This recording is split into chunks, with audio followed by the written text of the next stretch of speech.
Un saludo a todos. Estamos en nuestro avance de la materia de psicología, en nuestro tema 3,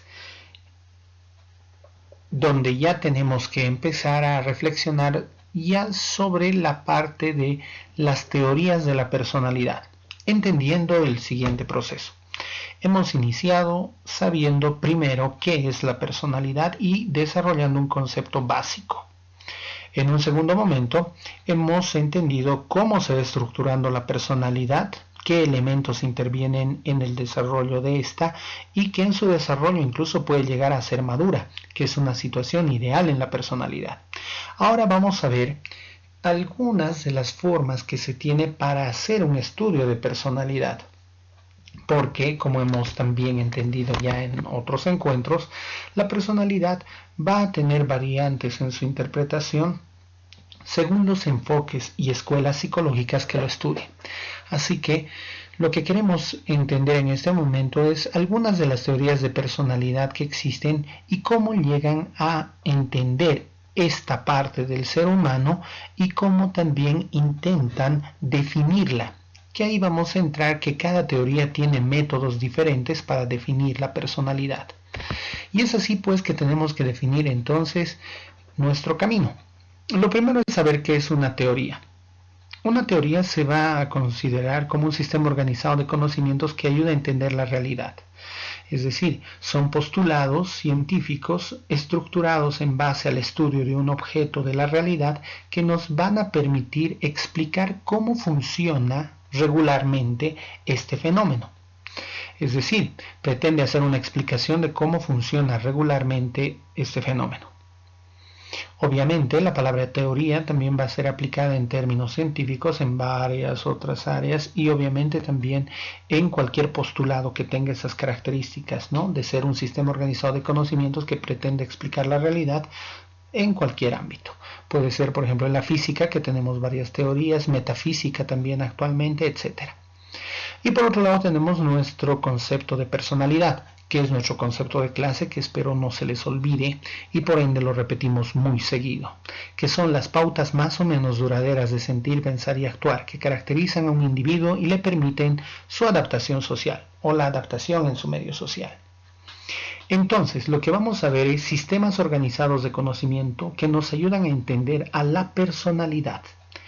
Y así pues, vamos a empezar con nuestro desarrollo viendo una primera teoría que es la teoría de los rasgos, que es coincidente con el trabajo que realizaron la última vez. Por ende, lo que quiero que entiendan es cómo funciona ese test que han realizado a partir del conocimiento de sus fundamentos. La teoría de los rasgos va a ser una teoría que pretende, a partir de la descripción de rasgos como características, que son, en el entendido de esta teoría, comunes a la mayoría de los individuos. Y mediante esta caracterización en el sujeto se le puede asignar una categoría, es decir, pertenecerá a una categoría según los rasgos que tiene cada sujeto. Por ejemplo, algunos pueden ser atrevidos, sociales, honrados, irritables, tímidos. Entonces la personalidad va a terminar estudiándose en términos de la interacción de estos rasgos de forma más o menos independiente y correspondiente. En ese sentido, los estudios de Cattell-Alport van a ser los más influyentes dentro de esta teoría. Ahora bien, vamos a ver entonces a continuación justamente el desarrollo de Cattell. Cattell va a ser uno de los que principalmente va a trabajar sobre esta teoría y va a agrupar en lo que consideró sinónimos de esos varios autores que hemos mencionado y hace una nueva propuesta intentando organizar los que parecen comunes, es decir, sinónimos, con una integración de rasgos. Estos estudios se van a orientar al descubrimiento de elementos que configuran la personalidad y también a la elaboración de pruebas, es decir, test, que puedan valorar estos elementos o rasgos. Y obviamente también defiende su postura, que es la que justamente va a ser la que nos ha permitido elaborar nuestro test, que es la forma de conseguir esta meta, es decir, descubrir los elementos que forman la personalidad, la utilización del análisis factorial. Cattell va a designar rasgos originales que evalúa e identifica a través de una escala de 16 factores de personalidad y los va a clasificar como precedentes del medio y también influidos por este y constitucionales que darían cuenta de aspectos hereditarios o propios del individuo. Obviamente, para aquel que entienda esta parte, lo que quiere decir es que los rasgos que va a postular Cattell y que identifica como 16 factores que conforman la personalidad van a ser muchos, producto del medio y las interacciones que tiene el sujeto, y otros que son de carácter hereditario, lo que nos muestra la relación entre el ambiente y lo hereditario nuevamente, es decir, que nuestra personalidad va a estar constituida por aspectos o factores internos y factores externos. Para los que recuerden, este tema también ya está visto cuando hablábamos del desarrollo de la personalidad.